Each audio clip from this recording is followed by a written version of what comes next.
Winter on the American frontier was not a season. It was a test. It did not care how hard you worked, how brave you felt, or how confident you were in your choices. It judged only one thing: whether your shelter was good enough to keep you alive. In the northern territories of the 1870s, winter arrived early, stayed long, and punished every mistake. A poorly placed cabin, a thin wall, a stove that burned too much wood but gave too little heat. These errors did not show themselves in October. They waited. Then they surfaced in December, when temperatures dropped below zero and never climbed back up. Many men believed survival came down to toughness, endurance, willpower. That belief killed people. Out here, survival was not about how much pain you could take. It was about how well you understood heat, wind, stone, and air. It was about whether your cabin worked with the land or fought against it. Most settlers built the same way. Flat ground, 4 walls, a big fireplace, plenty of firewood stacked outside. It looked right. It felt right. And it failed every winter in the same quiet ways, through drafts, through heat loss, through exhaustion from feeding a fire that never stopped eating. The frontier rewarded speed and confidence, but winter punished arrogance. It exposed the limits of experience learned too fast and too locally. A man could survive 2 winters and still not understand why he lived through them. This story begins in one of those winters, a winter that stripped away pride and left only results, a winter that forced neighbors to decide whether they would trust what they had always known or listen to someone who built differently. This is not a story about comfort. It is a story about efficiency, about doing more with less, about understanding that fire alone does not create warmth and that wood is a resource you cannot afford to waste when snow is piling against your door. The frontier was full of strong men, but strength was never the deciding factor. Understanding was, and winter was the only teacher that mattered. The man at the center of this story did not learn survival from the American frontier. He learned it long before he ever saw it.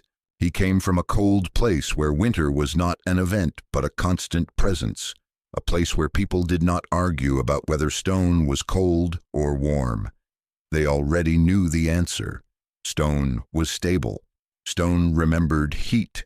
Stone did not panic when the temperature dropped overnight. Back-home houses were not built to look impressive. They were built to last.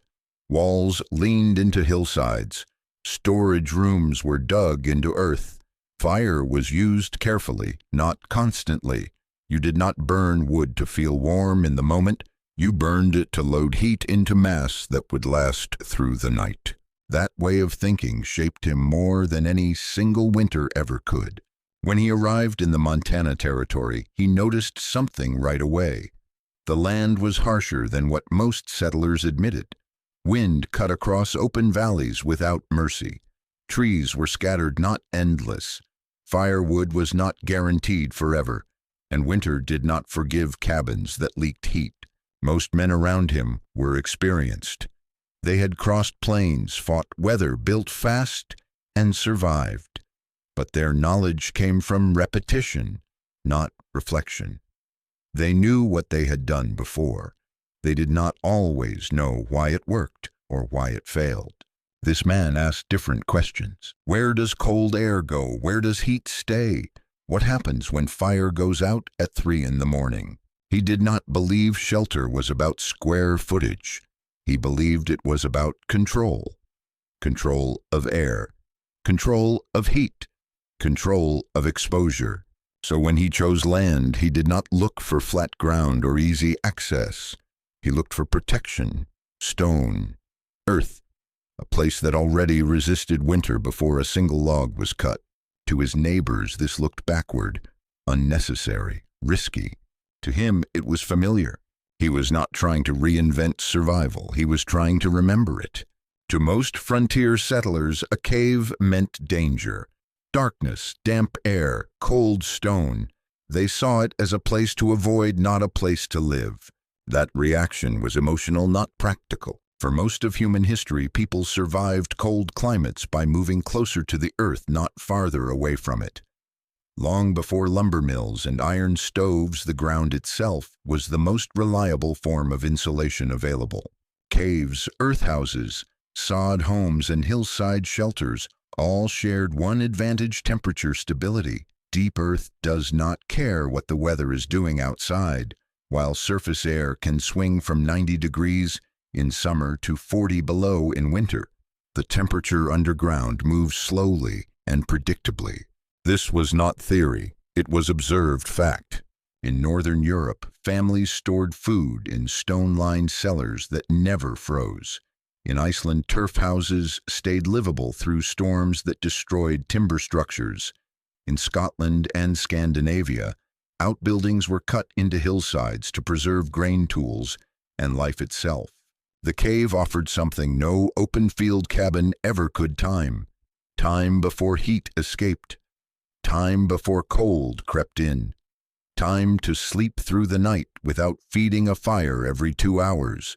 Stone absorbs heat slowly and releases it slowly. That makes it useless for quick warmth, but perfect for long winters. Wood flares hot and cools fast. Stone stays steady. When paired correctly, they work together. The mistake most settlers made was treating cold as an enemy to be beaten back with flame. That approach demands constant fuel and constant attention. Miss one feeding and the temperature drops fast. A cave changes the rules.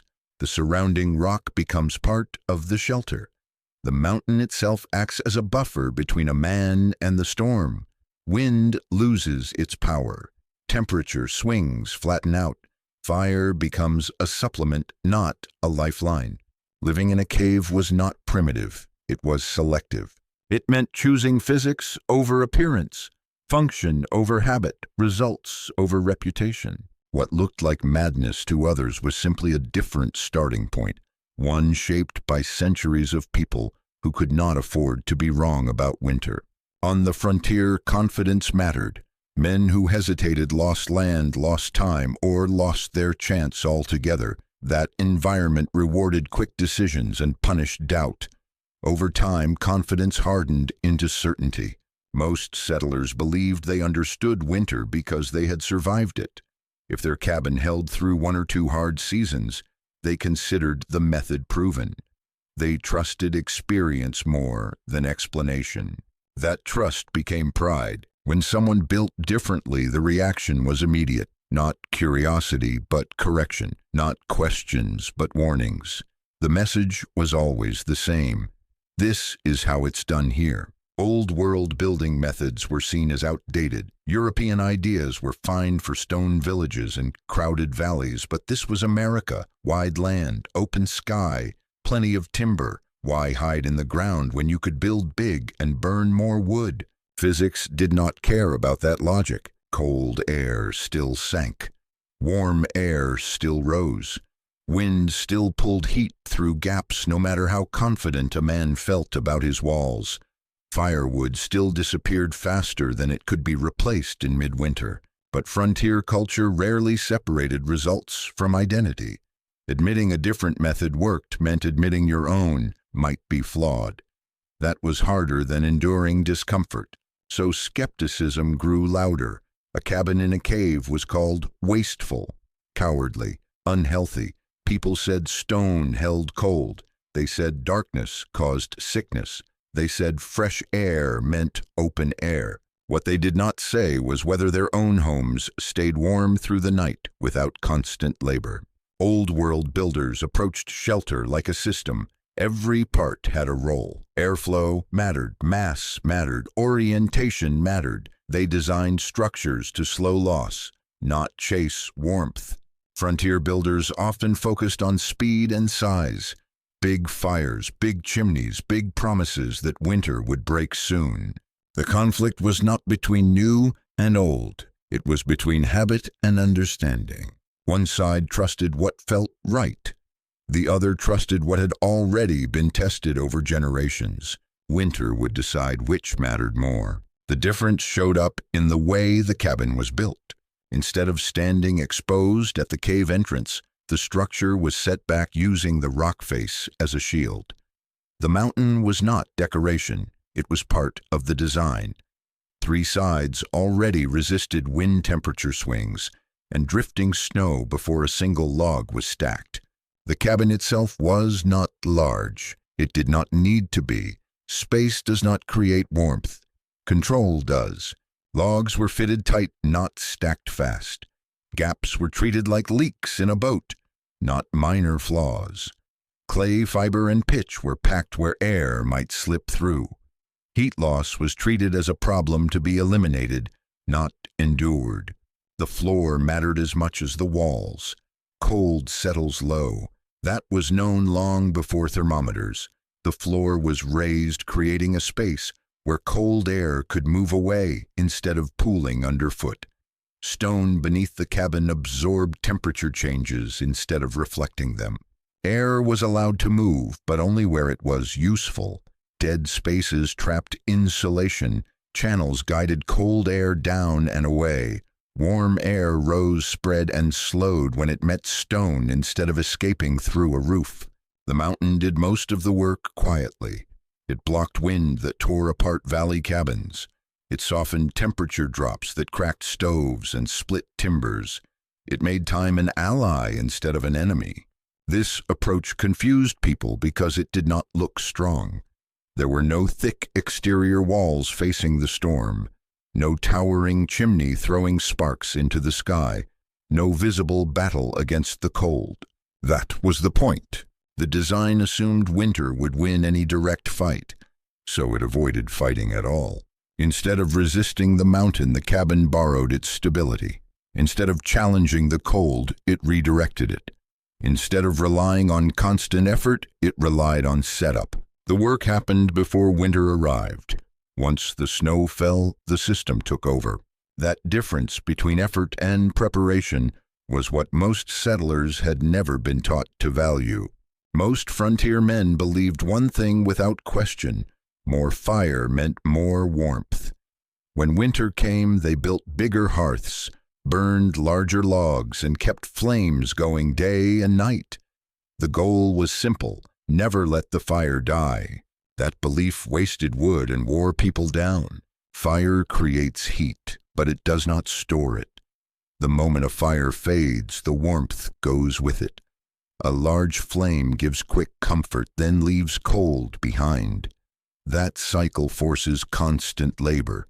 Someone must always be awake. Someone must always feed the stove. That is not survival, that is exhaustion.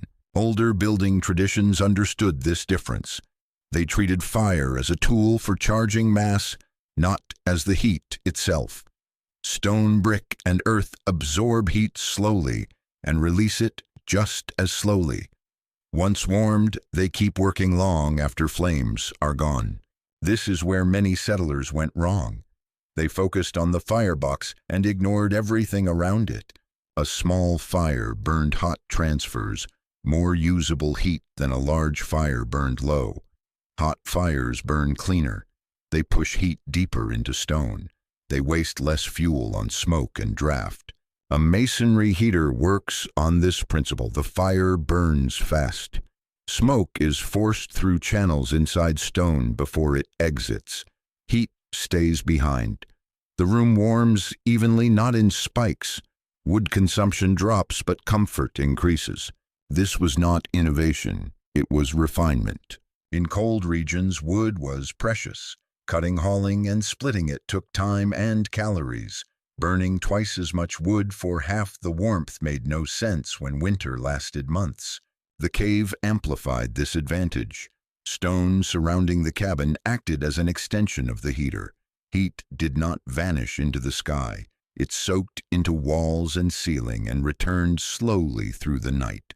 This changed daily life. Instead of feeding a stove every 2 hours, a man could sleep. Instead of waking to freezing air, he woke to steady warmth. Instead of panic when a fire went low, there was margin. Fire stopped being an emergency. It became maintenance. That shift from constant reaction to controlled use was one of the quiet advantages that would matter most when winter finally showed its teeth. Cold was not the only thing that killed people in winter cabins. Air did too. Many frontier deaths never made sense at first. A family found lifeless in a cabin that still had wood stacked by the door. A man who went to sleep warm and never woke up. The cause was often blamed on cold, but the truth was usually gas, moisture, or stale air. Cabins were sealed tight to keep heat in. Every crack was stuffed. Every vent was blocked. Fire burned inside small spaces, pulling oxygen and releasing carbon monoxide. Moisture from breath and cooking condensed on walls and froze. Air became heavy and dangerous.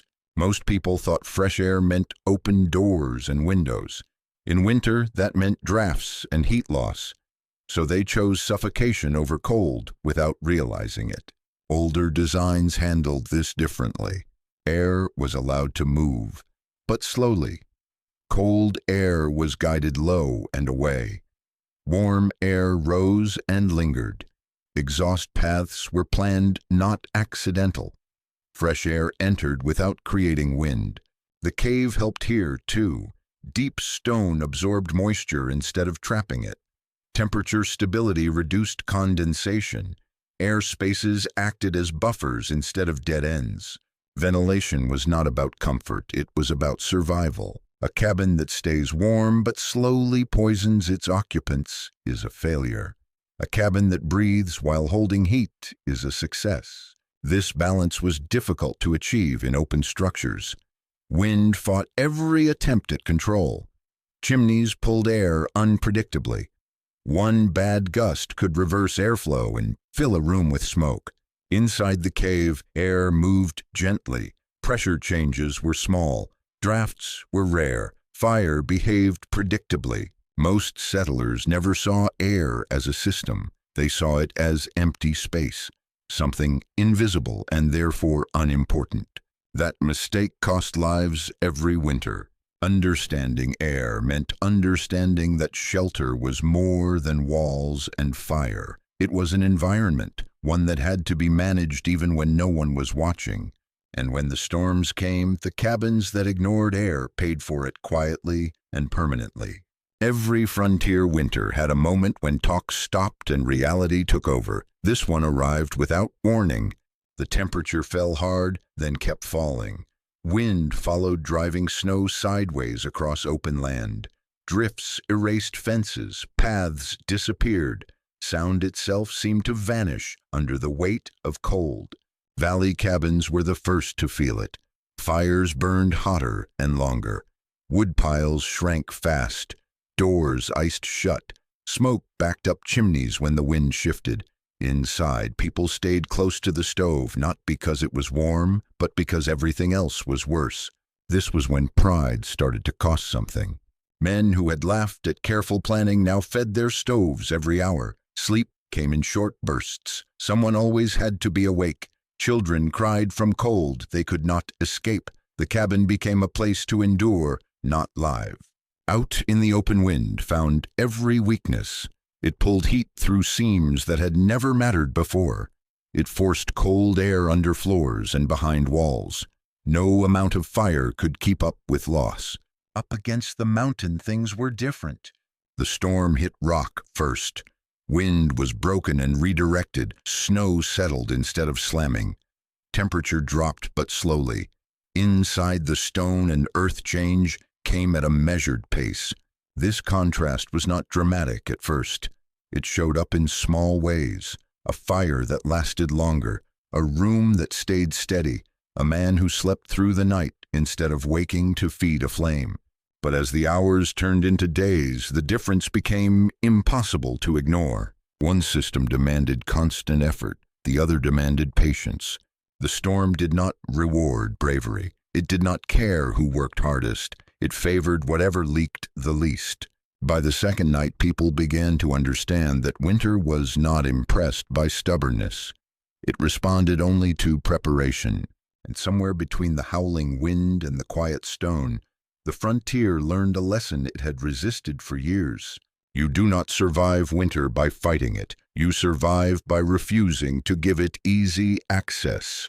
The frontier praised independence, but winter rarely allowed it.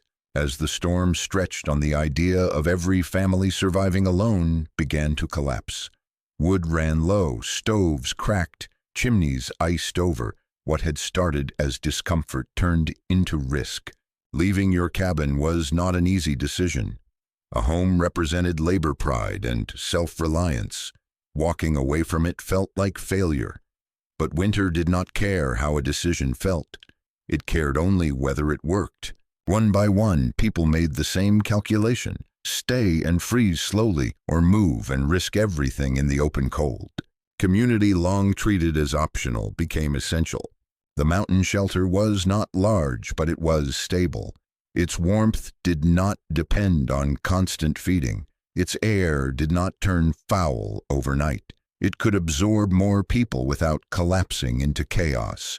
When neighbors arrived, there were no speeches, no apologies. Survival left no room for pride. Blankets were shared as space was made. Fire was adjusted. What surprised everyone was how well it worked. More bodies added heat without adding danger. Cooking and breathing did not choke the air. Moisture did not coat the walls in frost. The system flexed instead of failing.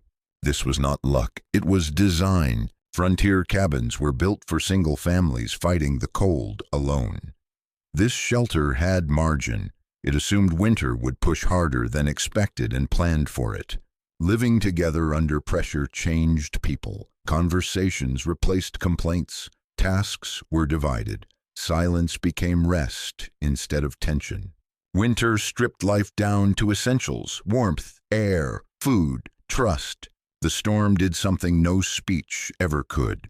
It proved that survival was not just individual skill. It was shared knowledge applied at the right moment. Those who arrived cold and desperate did not find a miracle. They found preparation.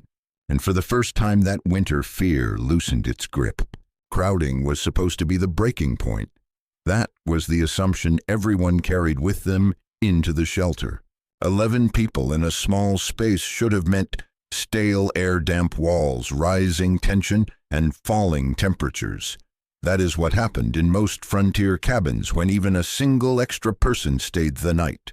But this place behaved differently. Each body added heat, not chaos. Human warmth was absorbed by stone and released slowly, smoothing out spikes instead of turning the room into a furnace.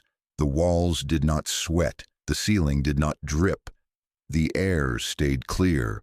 Fire use changed again. Instead of larger flames, the rhythm adjusted. Short, hot burns at set times, enough to recharge the stone. No panic feeding, no overnight vigil. That mattered more than comfort. It preserved strength. When people do not sleep, they make mistakes.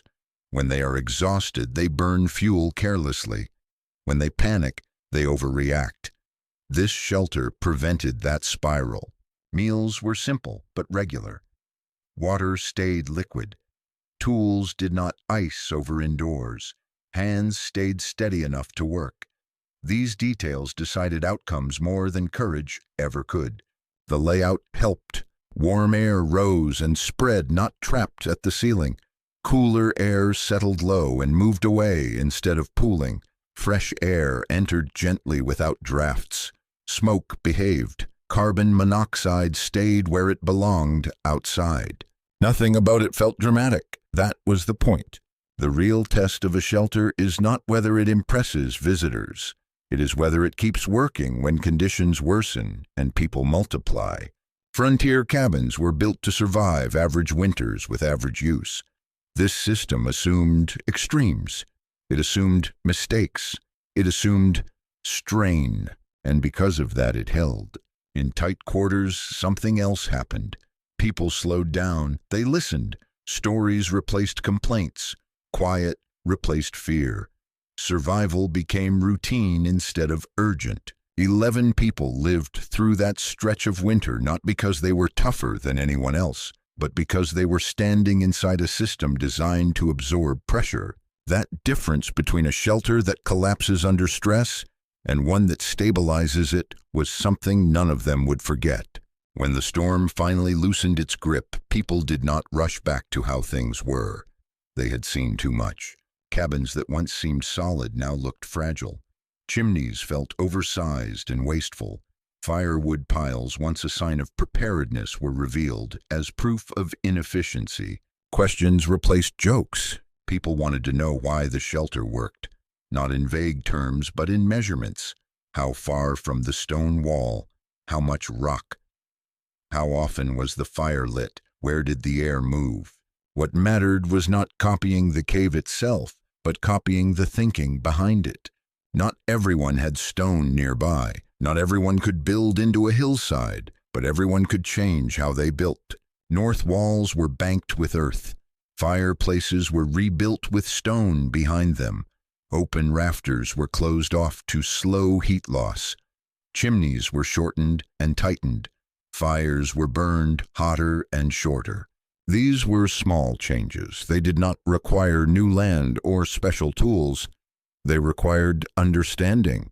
One family added a stone wall behind their stove and cut wood use in half. Another lowered their ceiling and found the room stayed warmer longer. A third dug a shallow earth berm against their cabin's windward side and stopped losing heat overnight. None of this looked revolutionary. That is why it spread. Frontier knowledge often traveled this way, quietly, practical, proven once then repeated because it worked. The valley did not abandon its traditions. It refined them. Old world principles filtered through local materials and American habits. What emerged was stronger than either approach alone. People stopped laughing at stone and earth. They started seeing them as allies. The winter had not taught them new tricks. It had taught them what they should have been paying attention to all along. And once that shift happened, the land became less hostile, not because the weather softened, but because the people finally stopped wasting energy fighting physics. That lesson stayed long after the snow melted. By spring, people talked about the cave as if it were something mysterious, as if it had worked because of luck or location or some rare advantage no one else could use. That explanation was easier than the truth. Nothing about the shelter relied on magic. It relied on principles that had been understood for centuries, then slowly ignored as fuel became cheaper and building faster. Thermal mass was not a new idea. Neither was passive solar gain. Neither was earth sheltering. These concepts were old, long before anyone crossed the Atlantic. They came from places where winters lasted half the year, and wasting heat meant death. Modern language makes them sound complex. In practice, they are simple. Heavy materials store heat. The ground changes temperature slowly. South-facing surfaces collect winter sun. Air must move, but not rush. Frontier America did not forget these ideas because they stopped working. It forgot them because speed mattered more than efficiency. Trees were plentiful. Land was wide. Cabins needed to go up fast. For a while, brute force worked. Burn more wood, cut more trees, build bigger fires. Winter eventually exposed the cost. What surprised many settlers was not that old methods worked, but how well they worked with less effort, less fuel, less labor, less stress. The cave did not outperform other shelters by fighting harder. It outperformed them by leaking less, by storing warmth instead of chasing it, by treating heat as something to manage, not consume. These same principles still apply today. Modern engineers rediscover them under new names. Energy efficiency, passive design, high thermal mass, earth-integrated structures. They publish studies, they write codes, they sell systems. The people who built with stone and earth did not need charts, they had winter. The lesson was uncomfortable. It suggested progress had not been linear, that something valuable had been dropped along the way. The cave forced that realization into the open. It reminded the valley that survival knowledge does not expire. It only gets ignored until conditions make it relevant again. And winter has a way of doing that. The hardest lesson the winter delivered had nothing to do with stone, fire, or air. It had to do with ego. On the frontier, a man's reputation mattered. You were judged by what you could build, how fast you could do it, and whether your family survived the winter without asking for help. Admitting uncertainty felt like weakness. Admitting you were wrong felt worse. That mindset worked until it didn't. Many settlers had knowledge, real knowledge. They knew how to break sod, raise livestock, hunt, and endure hardship. That experience deserved respect. But knowledge has limits when it is never questioned. Wisdom begins where certainty ends. The man who built differently did not survive because he was smarter than everyone else. He survived because he assumed his understanding might be incomplete and relied on systems proven over generations.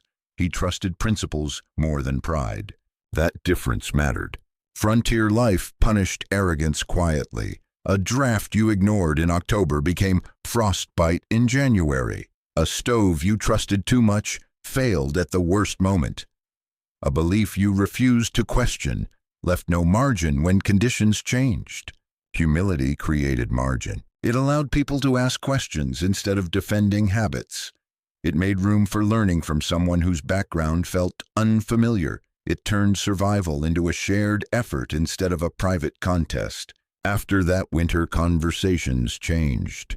Men spoke less about toughness and more about preparation, less about doing things the way they always had, and more about why those ways worked or didn't.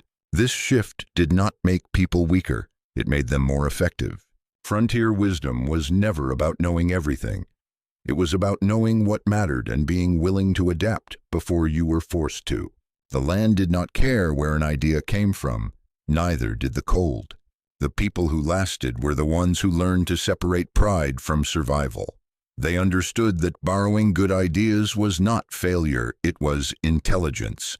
That lesson traveled quietly from one winter to the next, carried by those who had nearly paid the price for learning it too late. Long after the snow melted, people remembered the laughter more than the cold.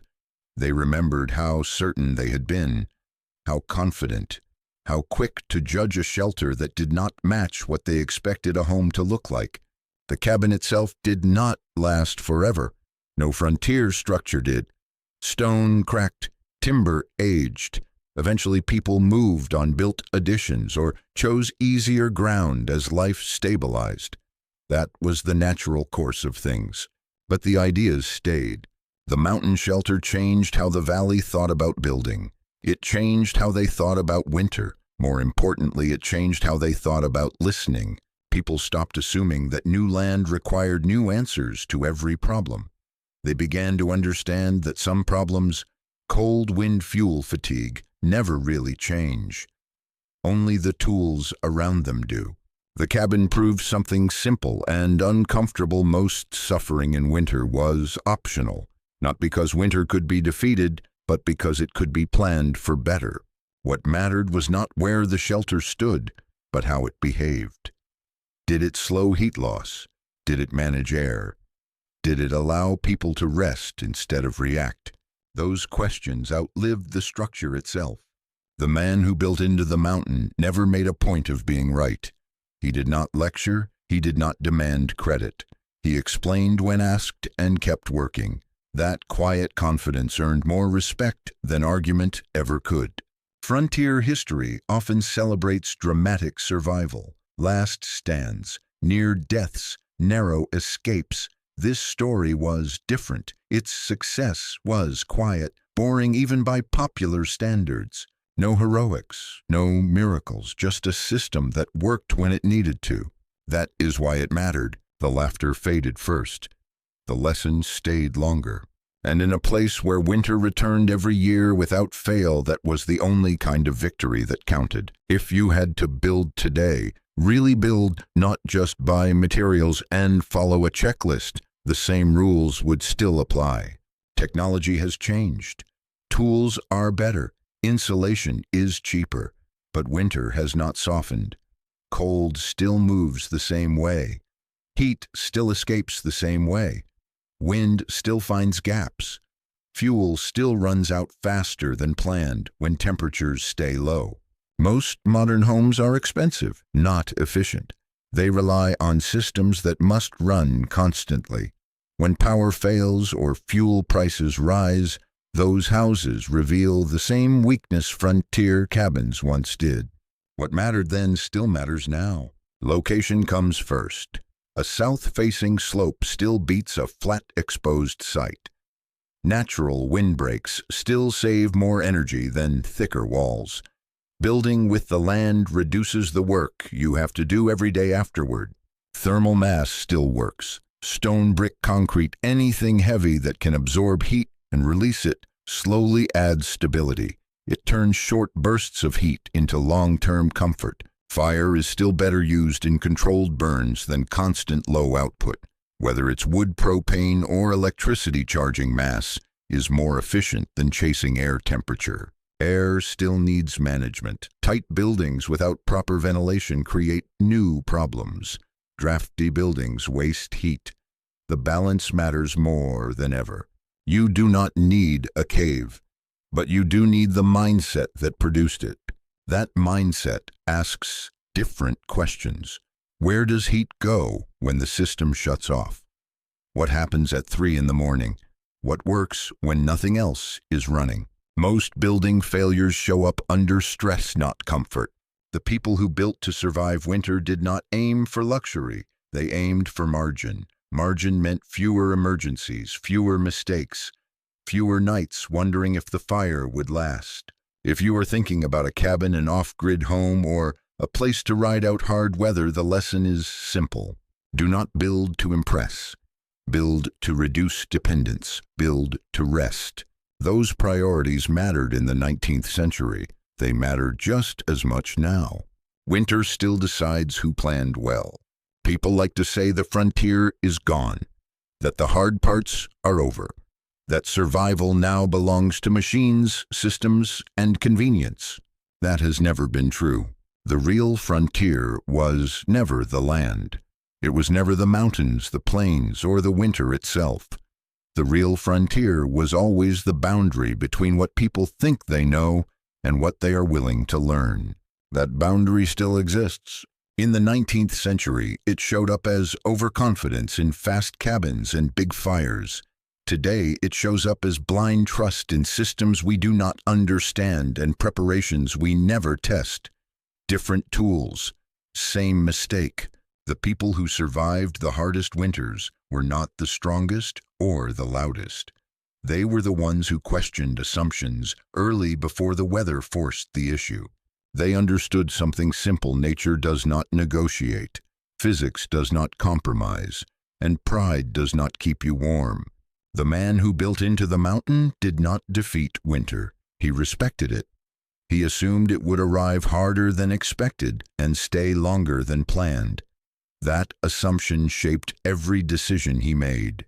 That mindset still matters. Whether you are building a cabin, planning for outages, or simply trying to live with fewer dependencies, the lesson holds.